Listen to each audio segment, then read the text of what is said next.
Hello there! Welcome to my channel. My name is Roxanne. Today I will be showing you Adobe Illustrator tutorial, how to turn your sketch into a vector drawing. This tutorial is for beginners or for anyone that wants to learn a few tips and tricks. I will be recording as well the short keys. So take note because I find the short keys very useful to make your Adobe Illustrator experience more smooth and easy. So let's get into the tutorial. This is a custom typography fun project I did for myself. I will be showing you how to do some gradient mesh here, how I got these letters here a little bit 3D, how to make those lines exactly perfect here for this side, and some other little tips and tricks along the way. So let's get started. First thing I'm going to do is press F7, and this opens my layer palette. So now I'm going to open my sketch. I like to have a copy of this sketch, so I press Alt-Shift, hold down and drag to the next spot. This gives me a copy. Next I'm going to do image trace. I'm going to use the default setting because I used dark marker for the lines, which I highly recommend when you're drawing. It helps capture a little better image because not every time it's going to look good. So here's image trace and expand. This makes it vector now. So I'm going to ungroup this and delete the background so it's out of the way. So I'm not really a big fan of how this area looks. I'm not really a big fan of how sometimes it just doesn't do what you want it to do on Illustrator, but that's okay. There's ways around that. Next thing I'm going to do is make sure I move this to a separate layer. So F7 again. We're going to go here. I'm going to call this Sketch 2. And I'm going to freeze that and move it just below. Okay, so first thing I'm going to do is take out my pen tool, get close, take out my pen tool, which is short key is P. For this tool, I like to use a little brighter color to see the lines, so it's nice and clear for you to choose. Okay. So I'm just going to drag and make a path here. I won't show you the whole thing. This is just, this is how I started, and now I'm going to do the whole thing around, but I've already done that, so I'll turn on those layers.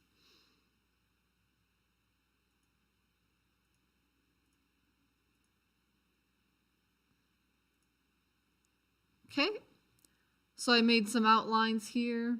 I did some outlines for letters again because I didn't feel that the live sketch one was good enough. The lines were kind of lost, so here we are again. But, however, there were some good lines. Like here with the word love. These are very clean, and I'm just trying to select even the little ones in between because that's useful for this, so I don't have to draw it again. And I'm just going to shift them over. I'm also going to do the other letters I think that are still good, like for the word cute, brave, and rare. I didn't like this. For this one, I traced it out again just myself. Same with these little details down here, everything. I just retraced it, why not? So next step I would do here is this honest. We want that nice striped lines going through. So what I do for this is I'm going to move it just out of the way to work on it. I can just put it back in place after. Okay.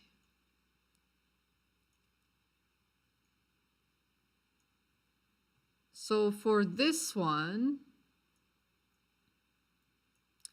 I didn't use the Pathfinder tool yet to make this one shape. So I'm just going to get the Pathfinder open and cut out in the middle. I'm going to go to Pathfinder up here, which short key for Pathfinder is Control-Shift F9, or on Mac, Shift-Command-9. So I'm just going to go here and I'm going to do the divide, because sometimes this one doesn't like to pick up. So divide's a good way to go. Divide this shape and then go here and ungroup everything. So now I can delete the middle. And now this is just one shape. So I'm going to make it the same color as this. And now I'm going to do the stripe effects. So I just switch to my pen tool, press P, and then I'm going to make huge lines here because I want them to go through all the letters. And now I'm going to click Alt and drag and hold Alt to copy that. And then I'm going to do Control D or Command D for Mac to duplicate the action I just did over and over again so I don't have to redraw these lines.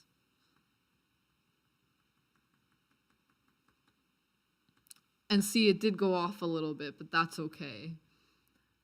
No problem. Just select them and move them over.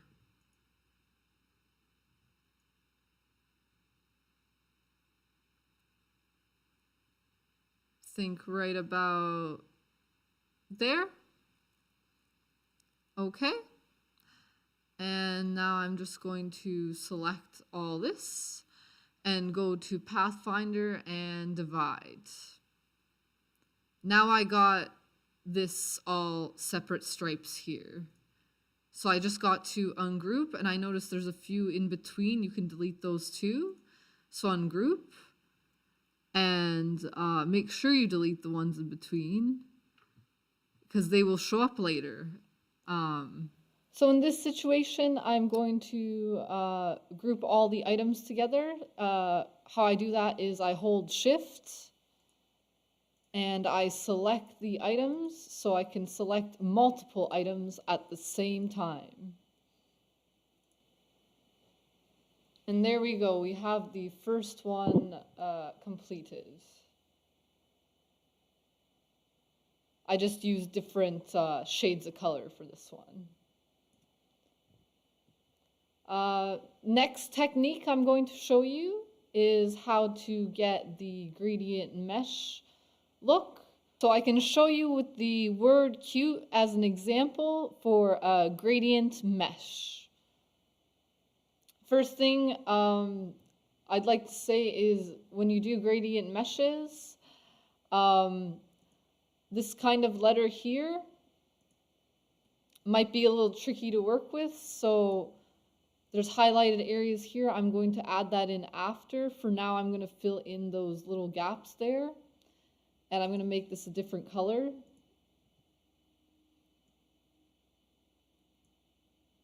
So I'll make it same color as this, just pink, that pink's tone. And I'm going to freeze this item by selecting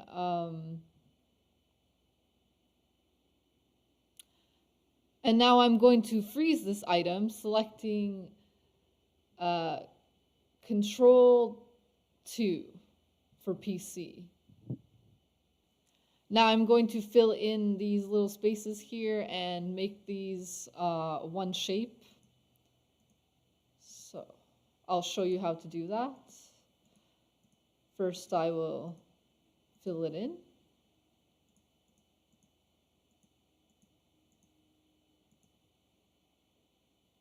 Maybe even stretch out this T a little bit here. So I kind of edit as I go for most of my projects.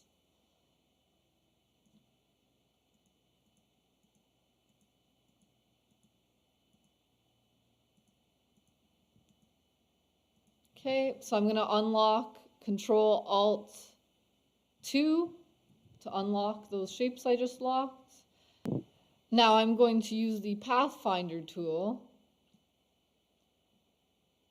There's the short keys, but I'll just go up and select it from the top here.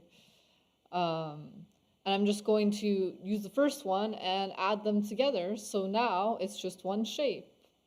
And I will do that for the rest of them. Okay, so now we have that done. Now I'm going to teach you the gradient mesh tool. The short key for this is just the letter U. And now it has this little grid point. It's going to let me select my first gradient point I want, or I can just stick to one if I like. So let's see how it looks. So in order to get the actual tone to show up here, you have to click I for the eyedropper and select the color, and you can go darker, lighter, anything you want here actually. I like to go lighter. So there's that, and if you click U again, you can use the same tone you just used, and you can keep using it on different parts of the letters and different sections.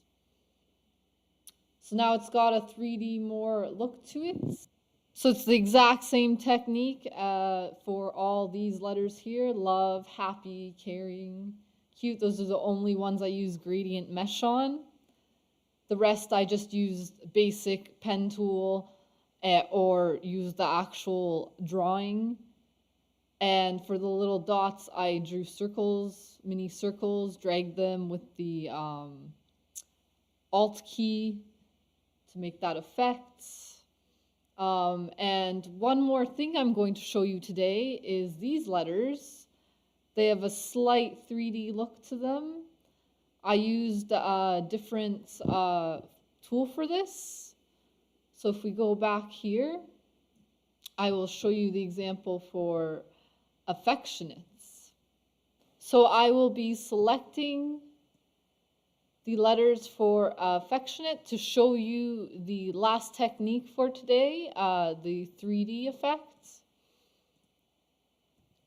So now I got it all selected. I'm going to make the same color I did for the other original one, and go to my effects panel, go to 3D, and go to extrude and bevel. Always click preview to see the preview of what you are going to get. So I'm going to take it down to number 5. And here you go. This is the shadows. You can see here just slight. This is what I wanted for this. So these are all the main techniques I used for this piece here. If you have any questions or comments, just drop them below. Hit like if you like this, and subscribe to my channel. Thank you for watching. Goodbye.